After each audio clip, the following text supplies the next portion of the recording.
Hello friends, स्वागत है आप लोग का एनसीईआरटी जोन में। जैसे कि आप लोग को पता है, लुसेंट का जीके से हम पॉलिटी डिस्कस करें।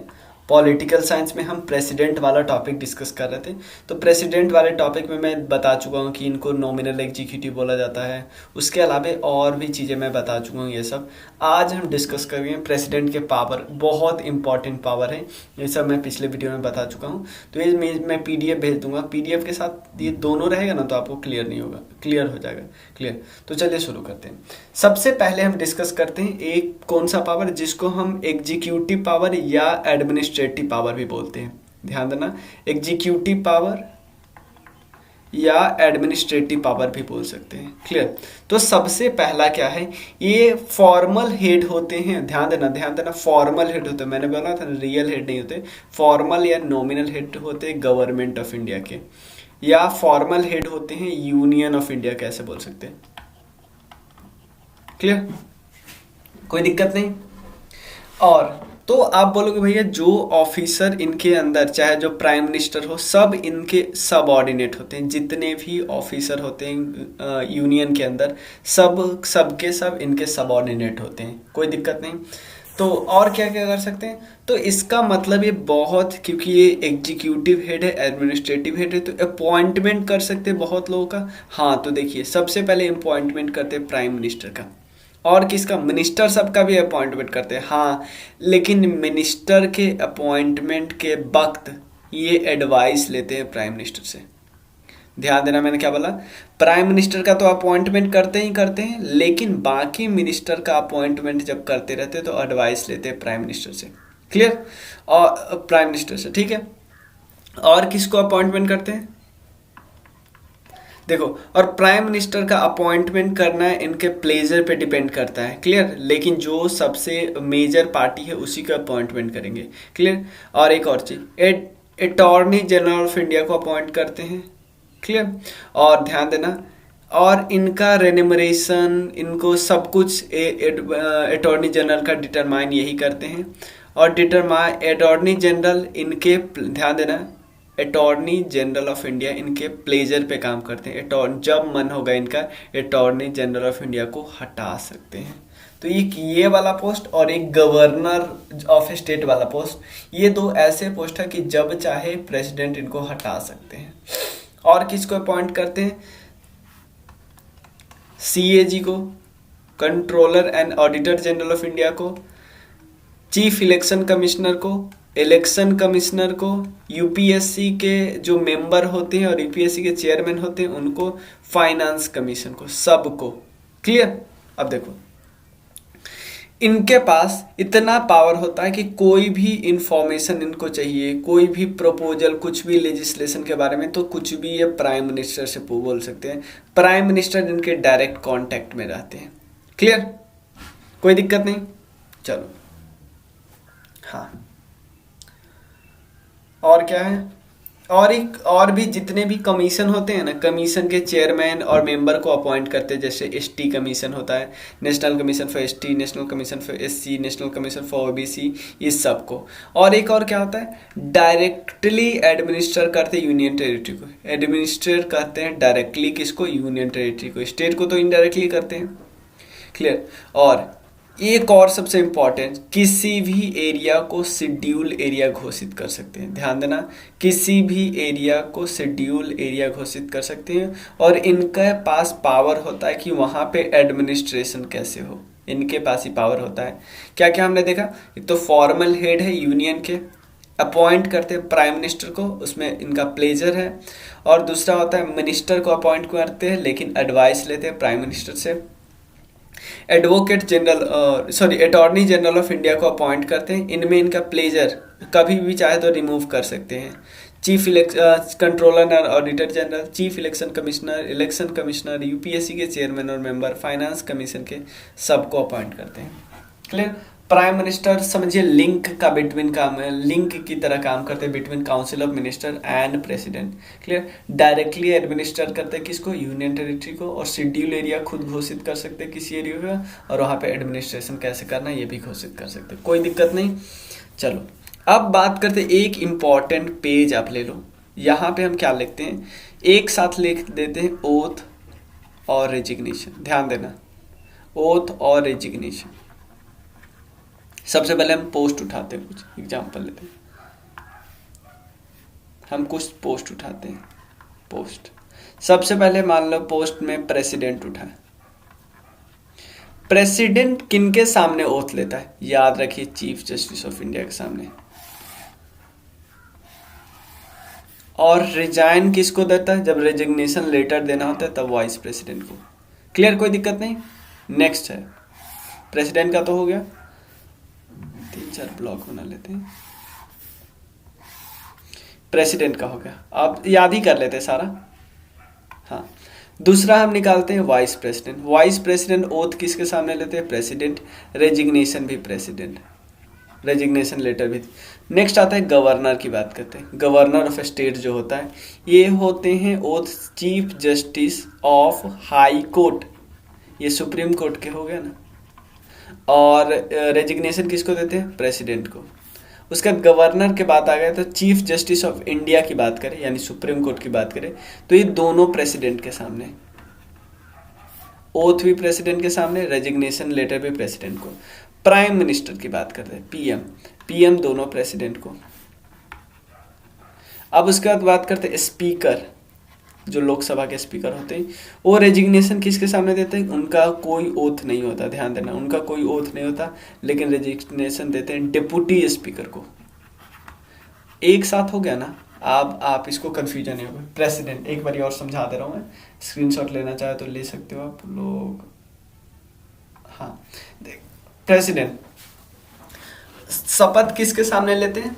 चीफ जस्टिस ऑफ इंडिया के सामने। रेजिग्नेशन लेटर किसको देते हैं? वाइस प्रेसिडेंट को। लेकिन बात करें वाइस प्रेसिडेंट की, वाइस प्रेसिडेंट ओथ किसके सामने लेते हैं? प्रेसिडेंट के सामने। और रेजिग्नेशन लेटर भी प्रेसिडेंट को देते हैं। गवर्नर की बात करें, ओथ किसके सामने लेते हैं? Chief justice of high court, क्योंकि मान लो ये दोनों ऑलमोस्ट सेम है ना। क्लियर, ये स्टेट लेवल पे, सेंट्रल लेवल पे। क्लियर, ये president, chief justice of India, president, president, president, president. Speaker का कोई ओथ नहीं होता, डिप्टी स्पीकर के सामने देते हैं। इतने क्लियर है ना? इसका पीडीएफ में कर दूंगा। क्लियर। अब बात करें हमारे एग्जीक्यूटिव पावर तो हो गया। अब बात करें हम लेजिस्लेटिव पावर। कुछ भी एक भी पॉइंट छूटेगा नहीं। लेजिस्लेटिव पावर, चलो पहला क्लियर, देखो समन करते हैं। देखो सबसे पहले समन करते हैं, समन और प्रोरोगिव करते हैं किसका? पार्लियामेंट का, आप तो पता है। प्लस डिजॉल्व भी, आप इन दोनों का मतलब पता होगा। ये समन होता है जब सेशन स्टार्ट होता है, ये सेशन खत्म। डिजॉल्व का मतलब है पूरा 5 साल खत्म हो गया। तो ये सब के सब कौन करते हैं? सब के सब करते हैं प्रेसिडेंट। क्लियर। अब बोलोगे और क्या करते हैं भाई? ज्वाइंट सिटिंग भी जो होती है ना, उनका भी समन करते हैं, ज्वाइंट सिटिंग। तो आप एक चीज बताओ, ज्वाइंट सिटिंग जब होती है लोकसभा और राज्यसभा की, क्या आज तक ज्वाइंट सिटिंग हुई है? कई बार। तो ज्वाइंट सिटिंग जब होती है लोकसभा राज्यसभा की, चेयरमैन कौन होते हैं? स्पीकर। जबकि ऐसा न मान लेना, राज्यसभा लोकसभा इसके हेड होते स्पीकर, इसके हेड होते चेयरमैन। क्लियर। और इसके हेड जो एक्चुअली होते हैं स्पीकर, इसके हेड चेयरमैन। चेयरमैन कौन होते हैं? Vice president. इसके आपको पता है ना, डी फैक्टो चेयरमैन होते हैं राज्यसभा के, वाइस प्रेसिडेंट। तो इसके जब ज्वाइंट सिटिंग होगी तो ज्वाइंट सिटिंग के हेड कौन होंगे? स्पीकर होंगे। लोकसभा यानी ज़्यादा पावरफुल हो जाता है। और देखते हैं, क्लियर, इसमें कोई प्रॉब्लम? समन प्रोरोगिव करें। उसके बाद फर्स्ट सेशन, सारे जितने भी साल होते हैं ना, सब साल का फर्स्ट सेशन। और हर जो जनरल इलेक्शन नहीं हो जाती है लोकसभा वाली, उसके बाद जनरल इलेक्शन के बाद जो फर्स्ट सेशन होता है, वो सारा, इस यहाँ भी और यहाँ भी, ये पहली बार क्या करते हैं? भाषण देते हैं, यहाँ पे एड्रेस करते हैं। मैं नहीं बोल सकता, एड्रेस करते हैं। क्लियर। अब मान लो एग्जाम्पल है, कोई हाउस में, लोकसभा या राज्यसभा में कोई बिल पेंडिंग है, बिल पेंडिंग है, तो इवन मैसेज भेज सकते भाई कहाँ गया बिल, बिल पेंडिंग है, मैसेज भेज दिया, एसएमएस कर दिया। क्लियर। नेक्स्ट क्या है, और क्या क्या कर सकते हैं? लोकसभा के, ध्यान देना, मान लो एग्जाम्पल देते हैं, लोकसभा के हेड है स्पीकर, स्पीकर के नहीं प्रेजेंट पे डेप्यूटी स्पीकर, क्लियर। और जब स्पीकर हाउस में प्रेजेंट होंगे ना, डेप्यूटी स्पीकर एक नॉर्मल मेंबर की तरह ट्रीट करेगा। ऐसा नहीं है कि स्पीकर है और एक डेप्यूटी स्पीकर है, दोनों के पास पावरफुल, जैसे ये हाउस में है इनके, ये बस एक आम आदमी हो गया। तो अगर ये दोनों नहीं प्रेजेंट है तो प्रेसिडेंट किसी और बंदे को चुन लेगा हाउस के प्रेसाइड करने के लिए, हाउस को, लोकसभा को प्रेसाइड करने के लिए कोई और बंदा चुन लेगा। और तो क्या सिर्फ लोकसभा में पावर नहीं भाई, राज्यसभा में भी सेम पावर है। नेक्स्ट, राज्यसभा के 12 मेंबर को नॉमिनेट करते हैं, 12 मेंबर को नॉमिनेट करते हैं। तो आप बोलोगे भैया किस बेसिस पे, तो 4-5 बेसिस है, literature, social science, art, social service, literature, social science, art, social service, clear. और एक और चीज, 2 मेंबर, पहले क्या था एंग्लो इंडियन के 2 मेंबर चुने जाते थे, लेकिन अब आपको पता है 104 कॉन्स्टिट्यूशनल अमेंडमेंट एक्ट आया है, जिसके बाद इसको हटा दिया गया है, क्लियर। अब हाँ, एक और चीज, क्वेश्चन जो होता है डिस्क्वालिफिकेशन के, मेंबर ऑफ पार्लियामेंट के डिस्क्वालिफिकेशन के लिए जो क्वेश्चन होता है उसको डिसाइड कर सकता है, लेकिन डिस्क्वालिफिकेशन के क्वेश्चन को डिसाइड कर सकता है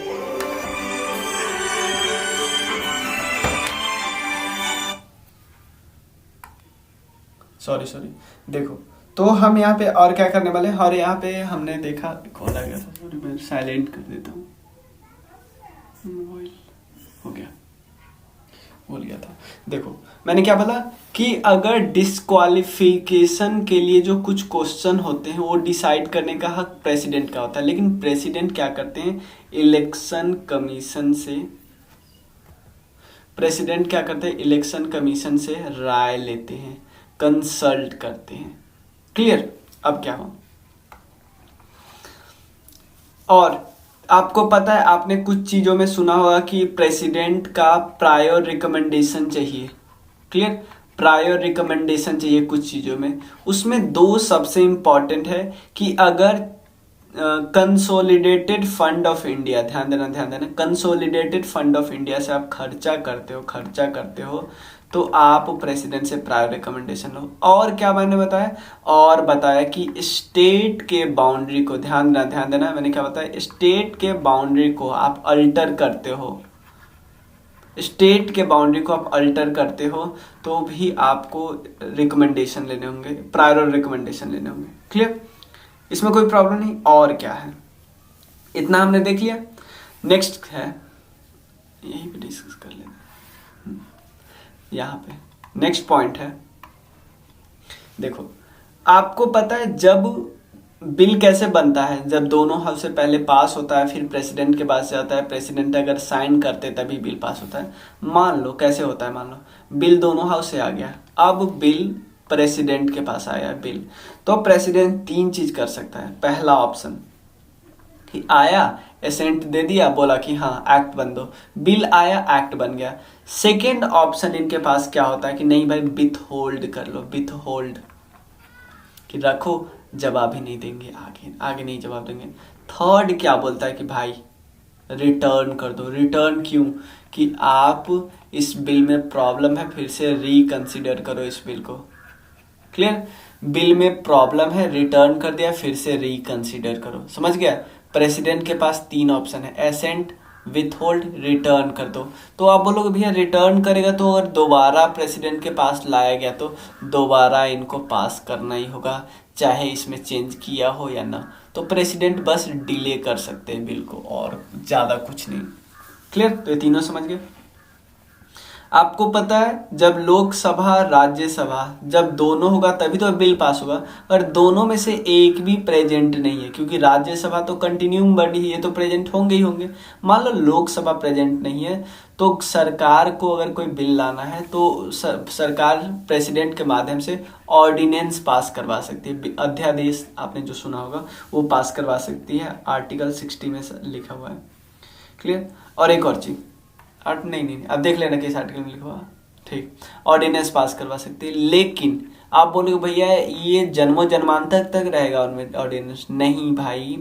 जब, क्योंकि हाउस अभी नहीं है प्रेजेंट, तो जब हाउस पहली बार बैठेगी उसके 6 वीक तक, ध्यान देना, हाउस जब पहली बार बैठेगी उसके 6 वीक तक अगर ये बिल पास हो गया तो बिल कंटिन्यू रहेगा, नहीं तो बिल को हटना पड़ेगा।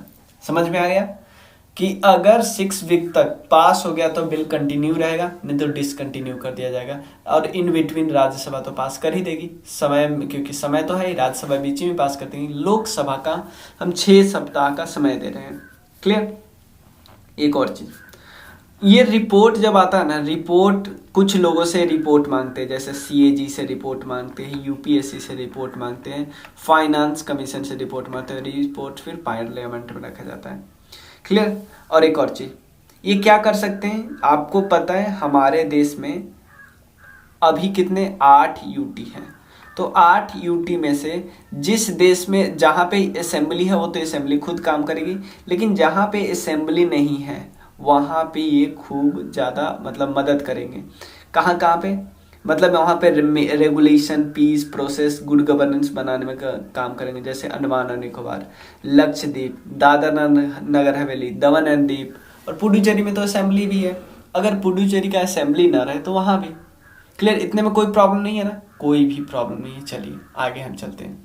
अब नेक्स्ट हम क्या पावर देखते हैं, फाइनेंशियल पावर। फाइनेंशियल पावर, मैंने क्या बताया कि मनी बिल को भी, मनी बिल जब पास होती है उसमें भी इनका प्रायर रिकमेंडेशन दीजिए। प्रायर रिकमेंडेशन किन किन चीज़ों में चाहिए, मनी बिल में हमने देख ही लिया। उसके अलावा 2 जगह और देखे थे ना भाई, एक जब स्टेट के बाउंड्री को आप रीऑर्गेनाइज कर रहे हो, सेकंड हमने देखा था कि सीजेआई से अगर कुछ एक्सपेंडिचर कर रहे हो तो दोनों में चली चाहिए। यहाँ भी मनी बिल भी वही है। क्लियर। और एक और, नो डिमांड फॉर ग्रांट। आपको पता है जब कुछ समय के लिए, क्योंकि आपको पता है जब बजट पूरी तरह पास हो जाएगा तब ना सरकार पैसा लेगी, लेकिन बजट पास होने से पहले जो का समय होता है सरकार के पास पैसा नहीं होता है, तो सरकार खर्चा करने के लिए डिमांड फॉर ग्रांट जारी करती है। डिमांड फॉर ग्रांट, तो डिमांड फॉर ग्रांट, कोई भी डिमांड फॉर ग्रांट नहीं होगी, डिमांड फॉर ग्रांट, जब तक प्रेसिडेंट का प्रायर रिकमेंडेशन नहीं हो। प्रेसिडेंट का प्रायर रिकमेंडेशन जब तक नहीं हो तब तक नहीं कर सकते। क्लियर। और उसके बाद में क्या कर सकते हैं, एडवांस कॉन्टीजेंसी फंड से निकालने का पैसा। कॉन्टीजेंसी फंड एक इमरजेंसी फंड टाइप का होता है, वहां से निकालने का काम इन्हीं का होता है, ये बात यहाँ पे लिखा है। और फाइनेंस कमीशन को ये कंस्टिट्यूट करेंगे। फाइनेंस कमीशन को क्यों कंस्टिट्यूट करेंगे, ताकि सेंटर और स्टेट के बीच जो डिस्ट्रीब्यूशन है उसको किया जा सके, और यही बात है। क्लियर। और क्या है, हाँ, अब नेक्स्ट पावर हम देखते हैं, जुडिशियल पावर और डिप्लोमेटिक पावर देख लेते हैं, और मिलिट्री पावर। उसके बाद वीटो पावर, ऑर्डिनेंस और पार्डन, बहुत इंपॉर्टेंट है, वो एक साथ करेंगे क्योंकि उसमें समझाना काफी कुछ है। क्लियर। नेक्स्ट है फाइनेंशियल पावर, मैंने बताया था, हाँ ये देख लिया। अब जुडिशियल पावर की बात करते हैं, जुडिशियल, यहीं पे देखते हैं,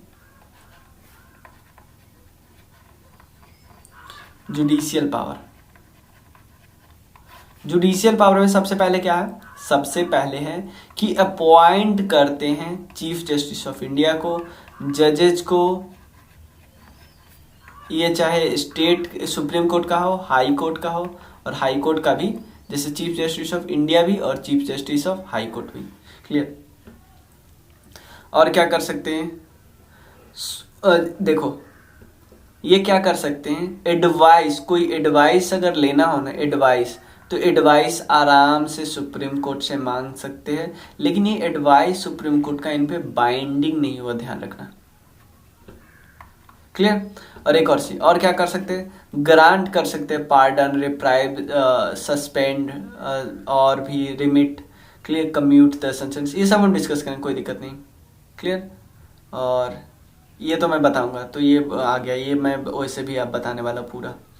क्लियर। डिप्लोमेटिक ट्रीटी, डिप्लोमेटिक में क्या होता है, कोई भी इंटरनेशनल ट्रीटी और एग्रीमेंट जो होती है वो प्रेसिडेंट के बिहाफ पे ही होती है। और फॉरेन में रिप्रेजेंट करते हैं इंडिया को, वो करते हैं प्रेसिडेंट ही। मिलिट्री पावर में आपको पता है सुप्रीम कमांडेंट होते हैं तीनों डिफेंस फोर्स के, और अपॉइंट करते हैं जितने भी डिफेंस फोर्स है ना उनके चीफ को। इमरजेंसी पावर हम इमरजेंसी में देखेंगे, वेटो पावर और ऑर्डिनेंस नेक्स्ट वीडियो में आज ही बनाऊंगा, मैं जल्दी जल्दी ट्राई करूंगा ख़त्म करने का। ऑर्डिनेंस, वीटो और ऑर्डिनेंस और एक और है पार्डनिंग, ये तीनों आज ही डिस्कस करेंगे। फिर मिलते हैं, चलिए थैंक यू सो मच।